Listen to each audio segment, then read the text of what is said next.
Hi everyone, welcome to my YouTube channel. तो देखिए, आज से हमारी सीटेट की क्लासेस स्टार्ट हो गई है। तो आप लोग वीडियो को ज़रूर देखिएगा, क्योंकि ये सारे क्वेश्चन तो पेपर के लिए मोस्ट इंपॉर्टेंट क्वेश्चन है। और इस वीडियो में जो है तो हम सीडीपी के क्वेश्चन सॉल्व करेंगे, जो कि पेपर फर्स्ट और सेकंड दोनों के लिए इंपॉर्टेंट है। सो आप लोग वीडियो पर कंटिन्यू बने रहिए और अपने एग्जाम की तैयारी करते रहिए। तो आइए, इसमें हम पहला वाला क्वेश्चन करते हैं। तो देखिए, पहला वाला क्वेश्चन है कि जीन पियाजे का मानना था कि ज्ञान। तो बताइए, जीन पियाजे का मानना था कि ज्ञान क्या है? एक दृश्य व्यवहार परिवर्तन है जिसे विश्वसनीयता के साथ मापा जा सकता है। या फिर अगला वाला ऑप्शन है कि पर्यावरण से निष्क्रिय रूप से पारित होने के बजाय बच्चे द्वारा निर्मित किया जाता है। या ऑप्शन नंबर 3 है कि अंतःक्रियाओं के माध्यम से प्राप्त होने के बजाय जन्मजात और प्रदत्त है। या अधिक जानकार अन्य लोगों के साथ अंतःक्रिया से सह निर्मित होता है। तो बताइए कि जीन पियाजे का मानना था कि ज्ञान जो है तो वो क्या है। तो देखिए इसमें कि जीन पियाजे का मानना था कि ज्ञान पर्यावरण से निष्क्रिय रूप से पारित होने के बजाय बच्चे द्वारा निर्मित किया जाता है।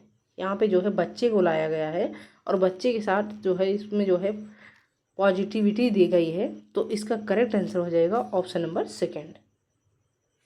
अगला वाला क्वेश्चन देखिएगा, किशोरावस्था के बारे में तो निम्नलिखित में से कौन सा कथन सही नहीं है। तो बताइएगा कि किशोरावस्था के बारे में कौन सा कथन सही नहीं है। तो पहला वाला ऑप्शन देखिए, विभिन्न संस्कृतियों के बच्चे एक समान तरीके से किशोरावस्था में प्रवेश करते हैं और इसे अनुभव करते हैं, ये वाला होगा। या अगला वाला, किशोरावस्था एक सामाजिक रचना है। या किशोरावस्था को सामान्य तौर पर यौवन से शुरू माना जाता है, वह प्रक्रिया जो यौन परिपक्वता और प्रजनन की क्षमता की ओर ले जाती है। या ऑप्शन नंबर 4 है कि किशोरावस्था बाल्यावस्था और वयस्कता के बीच विकासात्मक संक्रमण है और जिसमें शारीरिक, संज्ञानात्मक और मनोसामाजिक परिवर्तन होते हैं। तो चलिए बताइएगा कि किशोरावस्था के बारे में निम्नलिखित में से कौन सा कथन सही नहीं है। तो देखिए, इस क्वेश्चन का करेक्ट आंसर हो जाएगा ऑप्शन नंबर 1।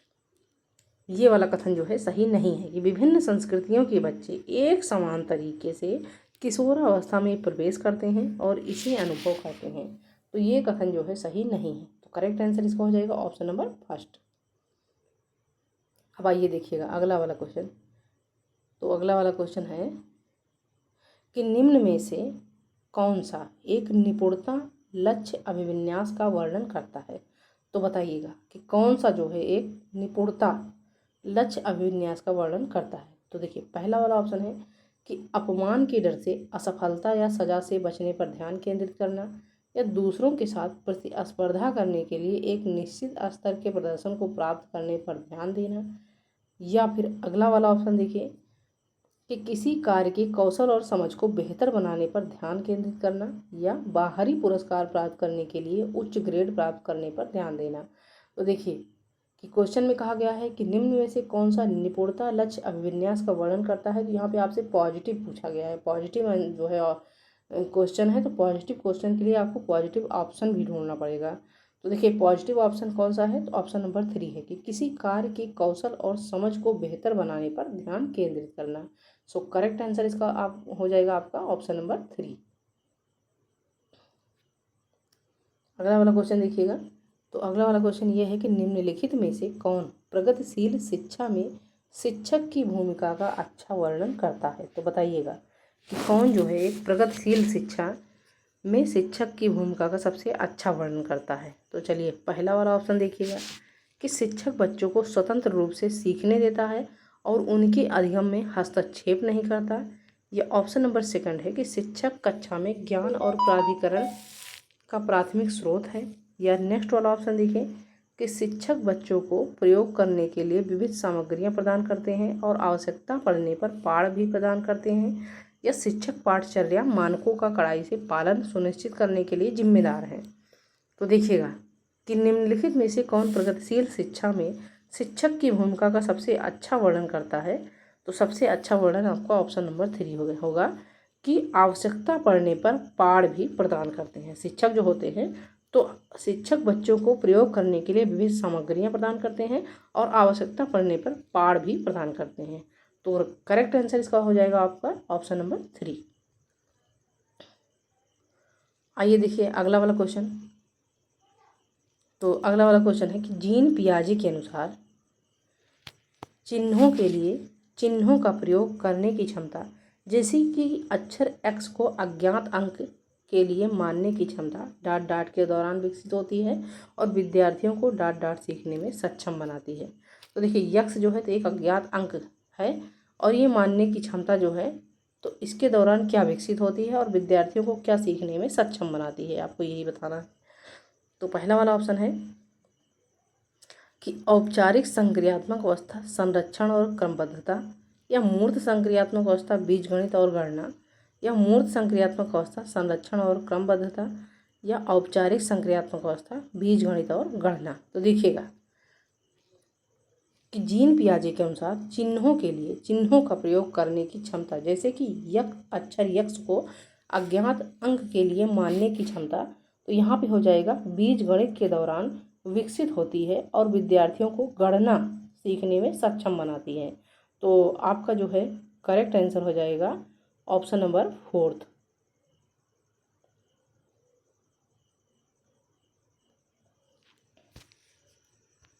अब अगला वाला क्वेश्चन देखिए, निम्नलिखित में से कौन सा ऐसे प्रश्न का उदाहरण है जिसमें छात्रों को जानकारी का विश्लेषण करने की आवश्यकता होती है।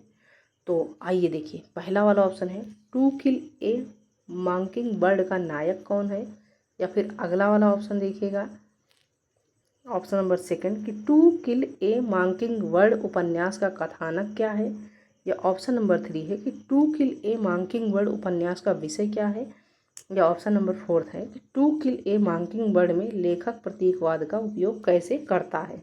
तो बताइएगा कि निम्नलिखित में से कौन सा एक ऐसे प्रश्न का उदाहरण है जिसमें छात्रों को जानकारी का विश्लेषण करने की आवश्यकता होती है। तो देखिए इस क्वेश्चन का करेक्ट आंसर हो जाएगा ऑप्शन नंबर 4 कि टू किल ए मॉकिंग बर्ड में लेखक प्रतीकवाद का उपयोग कैसे करते हैं। ये वाला जो है ऑप्शन सबसे सटीक ऑप्शन होगा। तो राइट आंसर इसका हो जाएगा ऑप्शन नंबर 4। अगला वाला क्वेश्चन देखिए, ये अभिकथन और कारण वाला क्वेश्चन है। तो इसमें देखिएगा कि छात्रों के अच्छा प्रदर्शन करने और स्कूल में बने रहने की अधिक संभावना है यदि उनको अपने स्कूल से भावनात्मक लगाव है और वे मानते हैं कि उनका होना मायने रखता है। यानी छात्र मानते हैं कि उनका स्कूल में होना मायने रखता है। उसके बाद देखिए क्योंकि, यहाँ पे लगा दीजिए क्योंकि, अगर आपको समझ में नहीं आ रहा है क्वेश्चन में तो क्योंकि भावनाएं अधिगम में महत्वपूर्ण भूमिका निभाती हैं। तो देखिएगा पहला वाला ऑप्शन है ए और आर दोनों गलत है, या ए और आर दोनों सही है और ए की आर सही व्याख्या करता है, या ए और आर दोनों सही है लेकिन ए आर की सही व्याख्या नहीं करता, या ए सही है लेकिन आर गलत है। तो चलिए देखिए कि छात्रों के अच्छा प्रदर्शन करने और स्कूल में बने रहने की अधिक संभावना है यदि उनको अपने स्कूल से भावनात्मक लगाव है और वे मानते हैं कि उनका होना मायने रखता है। तो बिल्कुल सही है, सही बात है भाई।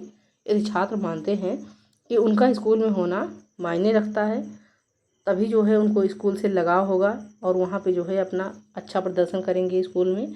उसके बाद भावनाएं अधिगम में महत्वपूर्ण भूमिका निभाती हैं। तो जी हाँ, बिल्कुल अधिगम में महत्वपूर्ण भूमिका निभाती हैं। देखिए अगर किसी बच्चे को स्कूल से लगाव रहेगा तो स्कूल के प्रति उसकी भावनाएं बनी रहेंगी, शिक्षक के प्रति उसकी अच्छी भावनाएं बनी रहेंगी। तो इससे क्या होगा कि उसका अधिगम जो है तो वो अच्छे से होगा।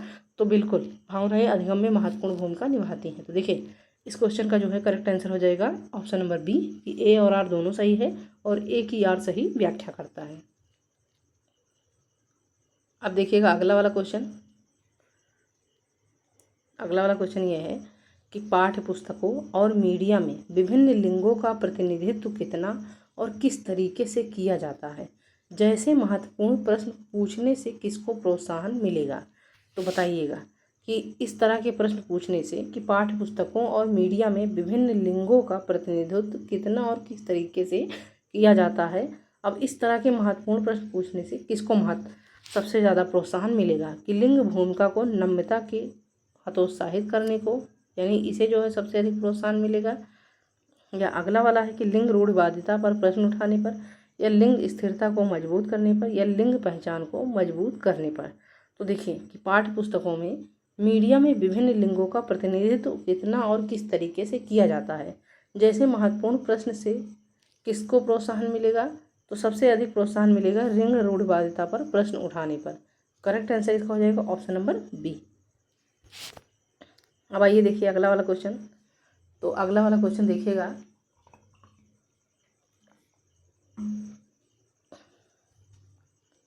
देखिए कि शिक्षार्थियों में व्यक्तिगत विभिन्नताओं को संबोधित करने के लिए एक शिक्षक को क्या करना चाहिए। तो बताइए कि शिक्षार्थियों के बीच में व्यक्तिगत विभिन्नताओं को संबोधित करने के लिए एक शिक्षक होने के नाते तो आपको क्या करना चाहिए। तो देखिए पहला वाला ऑप्शन है कि सभी शिक्षार्थियों के लिए एक अनम्य और समान पाठ्यक्रम लागू करना चाहिए, या फिर ऑप्शन नंबर सेकंड है कि विभिन्नताओं को असामान्य और एक प्रकार की कमी के रूप में स्वीकार करना चाहिए, या फिर व्यक्तिगत भिन्नताओं के प्रति उदासीन रहना चाहिए, या देखिए अगला वाला ऑप्शन है कि विभिन्नताओं को मानव विविधता की प्रत्यक्ष विशेषता के रूप में मानना चाहिए। तो चलिए बताइए कि शिक्षार्थियों में व्यक्तिगत विभिन्नताओं को संबोधित करने के लिए एक शिक्षक होने के नाते आपको क्या करना चाहिए। तो देखिए इस क्वेश्चन का करेक्ट आंसर हो जाएगा कि भिन्नताओं को मानव विविधता की प्रत्यक्ष विशेषता के रूप में मानना चाहिए। करेक्ट आंसर इसका हो जाएगा ऑप्शन नंबर डी।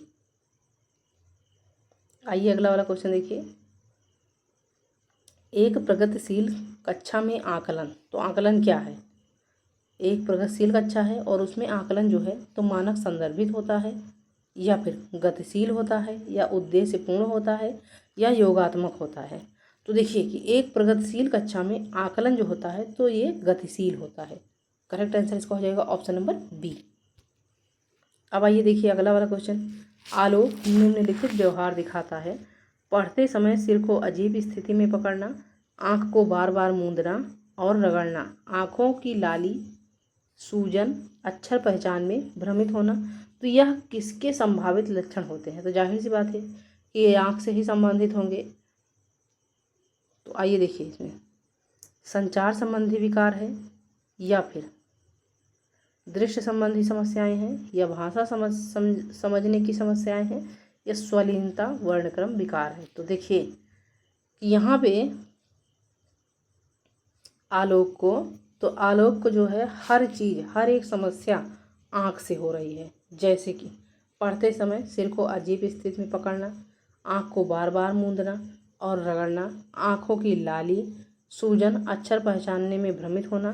तो ये सारे लक्षण होंगे दृष्टि संबंधी समस्याएं। सो करेक्ट आंसर इसका हो जाएगा ऑप्शन नंबर सेकंड। आइए देखिए अगला वाला क्वेश्चन, ये भी अभिकथन और कारण वाला क्वेश्चन है। तो चलिए इसमें देखिएगा कि यदि कोई उद्देश्यात्मक निश्चित क्षण नहीं होता जब कोई बच्चा मध्य बाल्यावस्था या किशोरावस्था में प्रवेश करता है, क्योंकि विकास प्रवृत्ति में निरंतर होता रहता है। तो इसमें सही विकल्प का चयन करना है। तो देखिए इसका जो है सही विकल्प जो होगा वो ऑप्शन नंबर सेकंड होगा। देख लीजिएगा, चारों विकल्प देख लीजिएगा।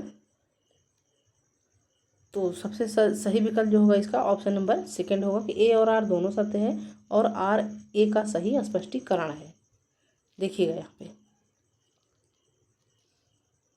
कि यह कोई उद्देश्यात्मक निश्चित क्षण नहीं होता जब कोई बच्चा मध्य बाल्यावस्था या किशोरावस्था में प्रवेश करता है, क्योंकि विकास प्रवृत्ति में निरंतर होता रहता है। तो इसमें अभिकथन और कारण दोनों सही हैं और दोनों की सही व्याख्या भी हो रही है। तो करेक्ट आंसर इसका हो जाएगा ऑप्शन नंबर सेकंड।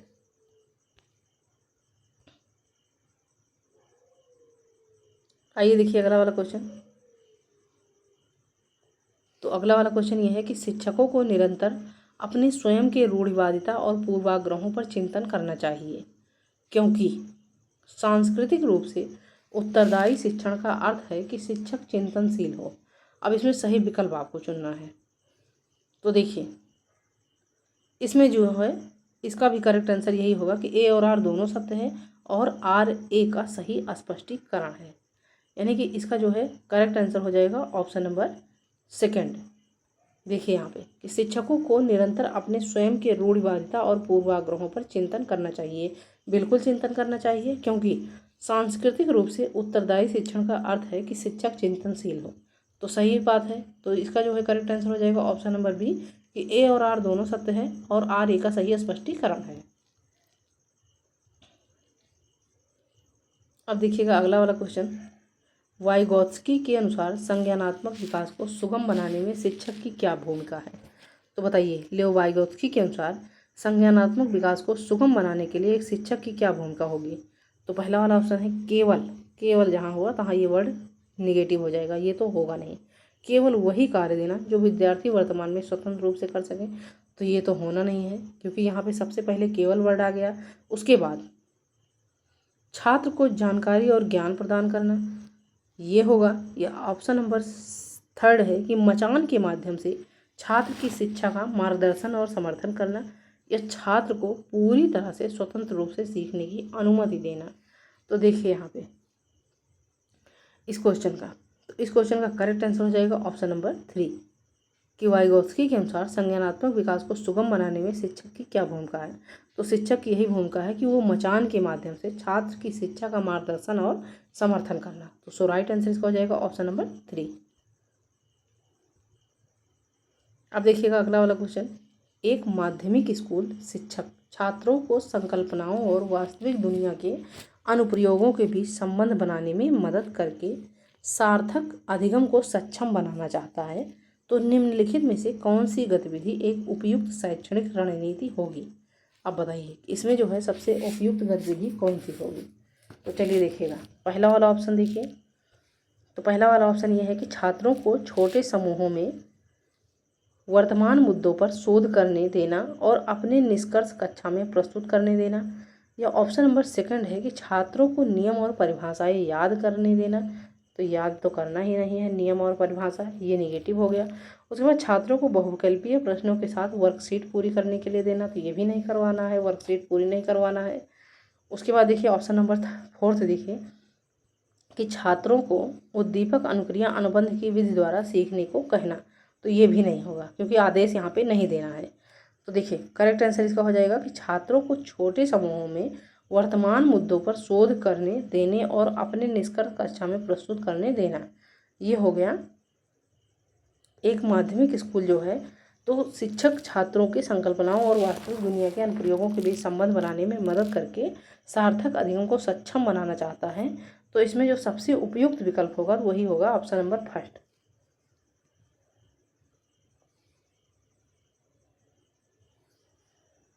अब देखिएगा अगला वाला क्वेश्चन।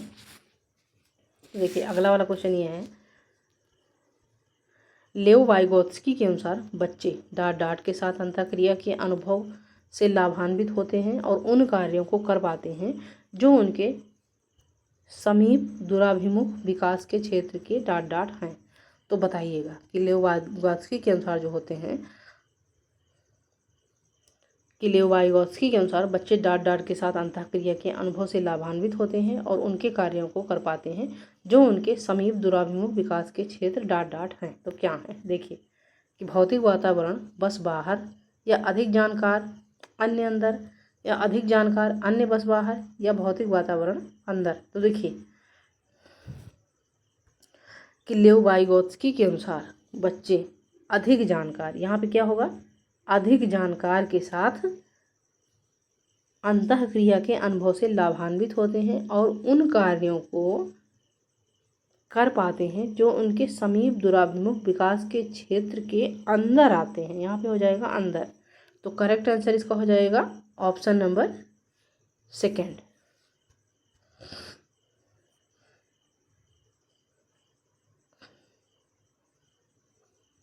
अगला वाला क्वेश्चन देखिए, डिसलेक्सिया एक ऐसी स्थिति है जो शिक्षार्थी की डांट की क्षमता को प्रभावित करती है।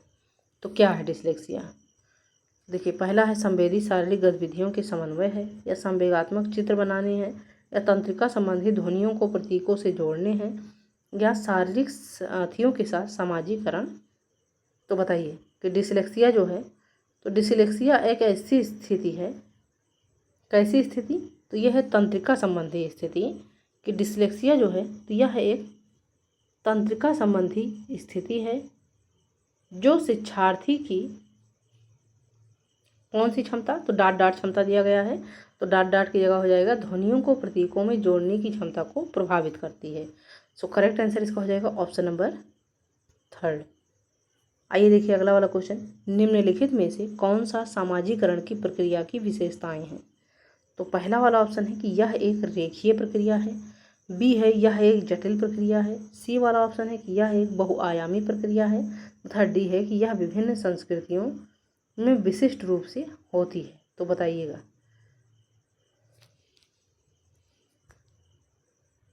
कि निम्नलिखित में से कौन सा सामाजिकरण की प्रक्रिया की विशेषताएं हैं। तो देखिए सामाजिकरण प्रक्रिया की विशेषताएं जो हैं तो यह एक जटिल प्रक्रिया है, यह एक बहुआयामी प्रक्रिया है और यह विभिन्न संस्कृतियों में विशिष्ट रूप से होती है। यानी ये तीनों हो जाएगा, पहला नहीं होगा। यह एक रेखीय प्रक्रिया तो ये नहीं है। तो करेक्ट आंसर इसका हो जाएगा ऑप्शन नंबर 4, बी, सी और डी सही है। अब आइए देखिएगा अगला वाला क्वेश्चन। एक समावेशी कक्षा में अधिगम के लक्ष्यों, शैक्षणिक रणनीतियों के साथ साथ आकलन में अनुकूलन किया जाना चाहिए, क्योंकि समावेशन का दर्शन शैक्षणिक दृष्टिकोण और आकलन के माध्यम से सभी व्यक्तिगत विभिन्नताओं को समाप्त करने का समर्थन करता है। तो देखिए आइए देखिए इसमें ऑप्शन देखिए, ए और आर दोनों सत्य है असत्य है, या ए और आर दोनों सत्य है और आर एक का सही स्पष्टीकरण है, या थर्ड वाला ऑप्शन है कि ए और आर दोनों सत्य है लेकिन आर एक का सही स्पष्टीकरण नहीं है, या ए सत्य है लेकिन आर असत्य है। तो देखिए इसमें ए सत्य है लेकिन आर असत्य है, क्योंकि देखिए विभिन्नताओं को समाप्त करने का समर्थन ये यहाँ पे हो गया है, तो ये नहीं होगा। तो ए सत्य है लेकिन आर असत्य है। सो करेक्ट आंसर इसका हो जाएगा ऑप्शन नंबर 4।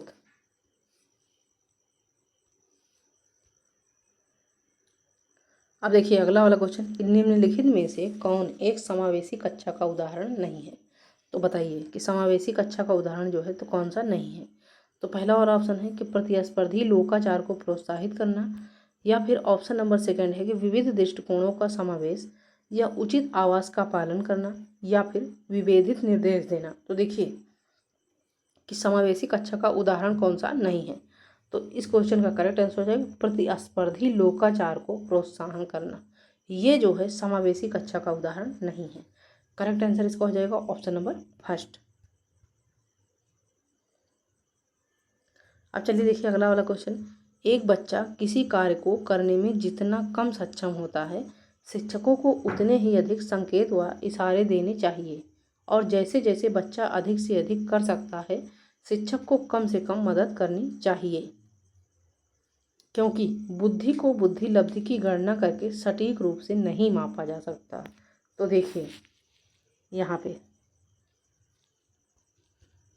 ऑप्शन देखिए, पहला है ए और आर दोनों असत्य है, या ए और आर दोनों सत्य है लेकिन आर ए का सही स्पष्टीकरण नहीं है, या ए और आर दोनों सत्य है लेकिन आर ए का सही स्पष्टीकरण नहीं है, या फिर ए सत्य है लेकिन आर असत्य है। तो देखिए इसमें जो है एक बच्चा किसी कार्य को करने में जितना कम सक्षम होता है, शिक्षकों को उतने ही अधिक संकेत व इशारे देने चाहिए, बिल्कुल सही है। और जैसे जैसे बच्चा अधिक से अधिक कर सकता है, शिक्षक को कम से कम मदद करनी चाहिए। तो ए सही है, ए जो है तो ये सही है। उसके बाद बुद्धि को बुद्धि लब्धि की गणना करके सटीक रूप से नहीं मापा जा सकता, तो ये भी सही है। लेकिन इसमें क्या होगा कि ए और आर दोनों सही है लेकिन आर ए का सही स्पष्टीकरण नहीं कर रहा है। सो करेक्ट आंसर इसका हो जाएगा ऑप्शन नंबर 3। आइए देखिएगा अगला वाला क्वेश्चन। तो अगला वाला क्वेश्चन ये है, एक शिक्षिका ने नोटिस किया कि उसका एक छात्र अत्यधिक विचलित है और उसे कक्षा के दौरान ध्यान देने में परेशानी होती है। तो निम्नलिखित में से कौन सी रणनीति छात्र को केंद्रित कर रखने में मदद करने के लिए प्रभावी रणनीति होगी। तो आइए देखिएगा पहला वाला ऑप्शन है कि माता पिता को बुलाकर छात्र के खिलाफ सख्त अनुशासनात्मक कार्य करना। तो ये तो होना नहीं है, इसको तुरंत काट दीजिएगा आप। उसके बाद देखिए अगला वाला ऑप्शन, छात्र को कक्षा के दौरान बार बार करने के लिए कार्य देना। तो कार्य ऐसा नहीं है, ये भी नहीं होगा। उसके बाद अगला वाला ऑप्शन देखिए कि छात्रों को अपना ध्यान अवधि बढ़ाने के लिए सख्ती से कहना। तो सख्ती नहीं दिखाना भाई, आपको टीचर होने के नाते आपको बच्चे के प्रति सख्ती नहीं दिखाना है, तो ये भी नहीं होगा। उसके बाद देखिए कि स्वनियमन और समय प्रबंधन के लिए छात्र को टाइमर देना। तो जी हाँ, सबसे सटीक आंसर जो होगा वो ऑप्शन नंबर 4 हो जाएगा। अगला वाला क्वेश्चन देखिए कि वास्तविक जीवन की समस्याओं और मूर्त अनुभवों से सीखने से बच्चों को अधिगम और जानकारी प्राप्त करने के लिए कई मार्ग प्राप्त होते हैं, क्योंकि विकास अपेक्षाकृत व्यवस्थित और अनुक्रमिक होता है। अब इसमें सही विकल्प का चुनाव करना है। तो देखिए, इसमें पहला है ए और आर दोनों असत्य है, या फिर ए और आर दोनों सत्य है और आर ए का सही स्पष्टीकरण है, या ए और आर दोनों सत्य है लेकिन आर ए का सही स्पष्टीकरण नहीं है, या ए सत्य है लेकिन आर असत्य है। तो देखिए कि वास्तविक जीवन की समस्याओं और मूर्त अनुभवों से सीखने से बच्चों को अधिगम और जानकारी प्राप्त करने के लिए कई मार्ग प्राप्त होते हैं। तो बिल्कुल सही है, क्योंकि विकास अपेक्षाकृत व्यवस्थित और अनुक्रमिक होता है। तो इसमें देखिए ए और आर दोनों सही है, लेकिन आर ए का सही स्पष्टीकरण नहीं है। सो करेक्ट आंसर इसका हो जाएगा ऑप्शन नंबर 3। अगला वाला क्वेश्चन देखिए। तो ये वाला क्वेश्चन है कि रचनात्मक आकलन के लिए कार्य की प्रगति को दर्शाने पोर्टफोलियो एक प्रभावी प्रणाली है, क्योंकि वे आकलन की प्रक्रिया में छात्रों को शामिल करते हैं, या वे व्यक्तिगत छात्रों की प्रगति के बारे में अंतर्दृष्टि प्रदान करते हैं, या सी है कि वे मुख्य रूप से अंतिम उत्पाद की प्रस्तुति पर ध्यान केंद्रित करते हैं, या वे छात्र अधिगम के मूर्त साक्ष्य प्रस्तुत करते हैं। तो देखिए इसमें जो है कि रचनात्मक आकलन के लिए कार्य की प्रगति को दर्शाते पोर्टफोलियो एक प्रभावी प्रणाली है, क्योंकि में देखिए वे आकलन की प्रक्रिया में छात्रों को शामिल करते हैं। तो बिल्कुल करते हैं। उसके बाद वे व्यक्तिगत छात्रों की प्रगति के बारे में अंतर्दृष्टि प्रदान करते हैं, तो ये भी सही हो जाएगा। लेकिन ये तीसरा वाला जो है, तो यहाँ पे अंतिम उत्पाद ये नहीं होगा, ये वाला ऑप्शन जो है नहीं होगा। और उसके बाद डी वाला देखिए कि वे छात्र अधिगम के मूर्त साक्ष्य प्रस्तुत करते हैं। तो इस क्वेश्चन का करेक्ट आंसर हो जाएगा ए, बी और डी। तो देखिए ए, बी और डी किस ऑप्शन में है, तो देखिए ए, बी, डी, तो ये ऑप्शन नंबर फर्स्ट में है। तो करेक्ट आंसर इसका हो जाएगा ऑप्शन नंबर फर्स्ट। अब आइए देखिएगा अगला वाला क्वेश्चन। निम्नलिखित में से कौन सा रचनावादी अधिगम सिद्धांत का मूल सिद्धांत है। तो बताइएगा कि कौन सा जो है संरचनावादी अधिगम सिद्धांत का मूल सिद्धांत है। तो पहला वाला ऑप्शन है अधिगम मुख्य रूप से एक निष्क्रिय प्रक्रिया है और जिसमें सूचना प्राप्त करना और याद रखना शामिल है। तो ये तो होना नहीं है, याद रखना देखते ही काट दीजिएगा, ये निगेटिव है। उसके बाद देखिए शिक्षकों के छात्रों को प्रत्यक्ष निर्देश और स्पष्ट मार्गदर्शन प्रदान करना। तो देखिए शिक्षकों को छात्रों को प्रत्यक्ष निर्देश ये नहीं करना भाई, आपको ये निगेटिव हो जाएगा। अगला वाला देखिए अधिगम तब होता है जब छात्रों को शिक्षकों से सही उत्तर और प्रतिपुष्टि मिलती है।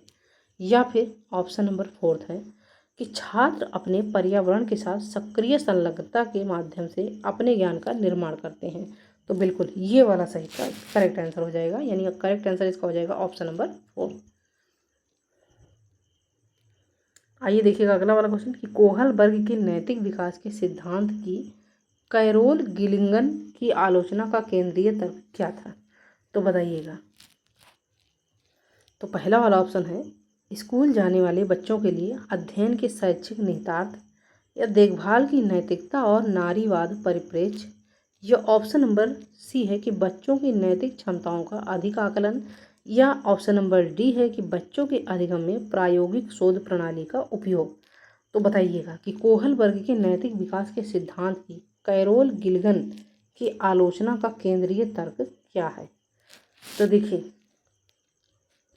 कि कोहल वर्ग के नैतिक विकास के सिद्धांत की कैरोल गिलिगन की आलोचना का नैतिक तर्क, तो देखभाल की नैतिकता और नारीवादी परिप्रेक्ष्य, ये जो है इन्होंने इनकी आलोचना की है कैरोल गिलिगन ने। तो कोहल वर्ग के नैतिक सिद्धांत में जो है तो इसकी आलोचना की है नारीवादी परिप्रेक्ष्य।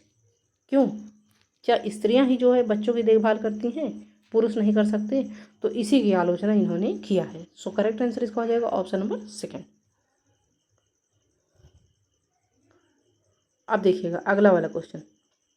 सुजाता नृत्य प्रतियोगिता में केवल इसलिए उत्सुकता से भाग लेती है क्योंकि वह नकद का प्रथम पुरस्कार जीतने में रुचि रखती है।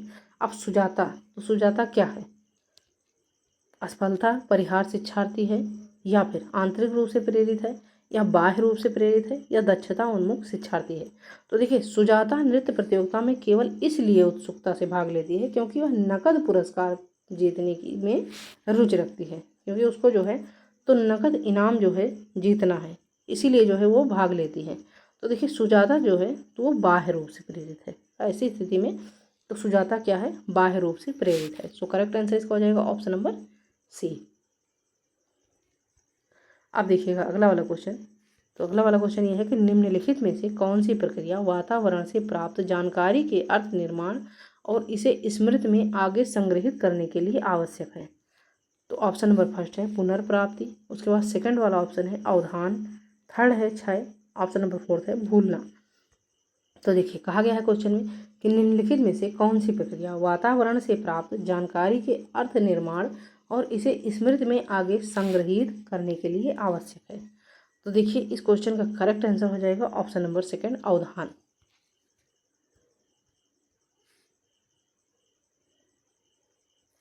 अब आइए देखिए अगला वाला क्वेश्चन कि कोहल वर्ग के नैतिक विकास की किस अवस्था में बच्चों का तर्क सिद्धांत की नैतिकता पर ध्यान केंद्रित होता है। यानी ऐसी कौन सी अवस्था है कोहल वर्ग के नैतिक विकास की कि इस अवस्था में बच्चों का तर्क सिद्धांत की नैतिकता पर केंद्रित होता है। तो पहला वाला ऑप्शन है स्वायत्ता नैतिकता, या सेकंड ऑप्शन देखिए पूर्व पारंपरिक नैतिकता, या पारंपरिक नैतिकता, या विषम नैतिकता। तो देखिए इस क्वेश्चन का करेक्ट आंसर हो जाएगा ऑप्शन नंबर थर्ड पारंपरिक नैतिकता। आइए देखिए सबसे लास्ट क्वेश्चन है, यानी 30 क्वेश्चन इसको करने के बाद कंप्लीट हो जाएंगे। एक प्राथमिक विद्यालय का शिक्षक किसके द्वारा छात्रों के शैक्षणिक आत्म अवधारणा के विकास को दृढ़ता से प्रभावित कर सकता है। तो पहला वाला ऑप्शन है कि विशेष छात्रों से बहुत कम उम्मीदें रखना, या सभी छात्रों से बहुत कम अपेक्षाएं रखना, या छात्रों में स्वायत्तता और पहल को दंड करना, या फिर छात्रों में स्वायत्तता और पहल को पुरस्कृत करना। देखिए ये तीनों ऑप्शन जो है आपकी निगेटिव होंगे कि छात्रों से बहुत कम उम्मीद रखना। तो भाई ये ऐसा थोड़ी ना होगा, आपको छात्रों से बहुत कम उम्मीद रखेंगे, या फिर छात्रों से बहुत कम अपेक्षाएं रखना, तो ये भी नहीं होगा। उसके बाद देखिए ऑप्शन नंबर 3 है कि छात्रों में स्वायत्तता और पहल को दंडित करना। तो दंडित कहाँ करना है भाई आपको, ये भी गलत होगा। तो इस क्वेश्चन का करेक्ट आंसर हो जाएगा ऑप्शन नंबर 4 कि छात्रों में स्वायत्तता और पहल को पुरस्कृत करना। सो राइट आंसर इसका हो जाएगा ऑप्शन नंबर 4।